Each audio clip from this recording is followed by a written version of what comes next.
নমস্কাৰ, আপোনালোকক সকলোকে স্বাগতম জনাইছোঁ আৰু শিক্ষাৰ্থীসকলৰ কাৰণে এটা খুব ভাল খবৰ আৰু আপোনালোকে লাভ কৰিব বৃত্তি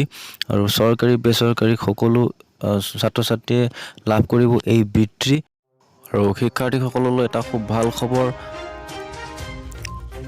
আৰু লাভ কৰিব আপোনালোকে বৃত্তি আৰু প্ৰথম শ্ৰেণীৰ পৰা অষ্টম শ্ৰেণীলৈ শিক্ষাৰ্থীয়ে লাভ কৰিব বৃত্তি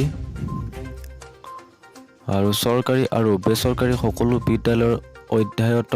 শিক্ষাৰ্থীয়ে পাব এই বৃত্তি। ভৈয়াম জনজাতি আৰু অন্যান্য পিছপৰা শ্ৰেণীৰ শিক্ষাৰ্থীয়ে লাভ কৰিব এই বৃত্তি আৰু বৃত্তিৰ বাবে শিক্ষাৰ্থীসকলে আবেদন পত্ৰ গ্ৰহণ কৰিবলৈ দিয়া হৈছে এটা ৱেবছাইট director.wptbc.assam.gov.in পৰা গ্ৰহণ কৰিব প্ৰমাণপত্ৰ আৰু আবেদনৰ প্ৰপত্ৰ পূৰণ কৰিব বিদ্যালয়ত জমা কৰক আৰু আবেদন জমা দিয়াৰ অন্তিম তাৰিখ 5 জানুৱাৰী 2022 আৰু 2022 ভিতৰত আপোনালোকে দিব লাগিব প্ৰমাণপত্ৰবিলাক আৰু শিক্ষাৰ্থীসকললৈ এটা ভাল খবৰ প্ৰথম শ্ৰেণীৰ পৰা অষ্টম শ্ৰেণীৰ শিক্ষাৰ্থীয়ে লাভ কৰিব বৃত্তি আৰু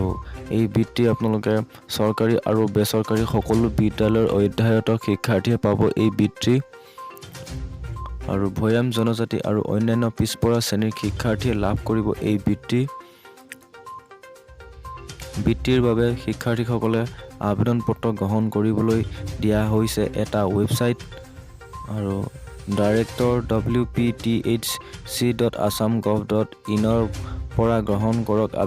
আবেদনৰ প্ৰপত্ৰ পূৰণ কৰি বিদ্যালয়ত জমা কৰক আৰু আপোনালোকৰ আবেদন জমা দিয়াৰ অন্তিম তাৰিখ 5 জানুৱাৰী 2022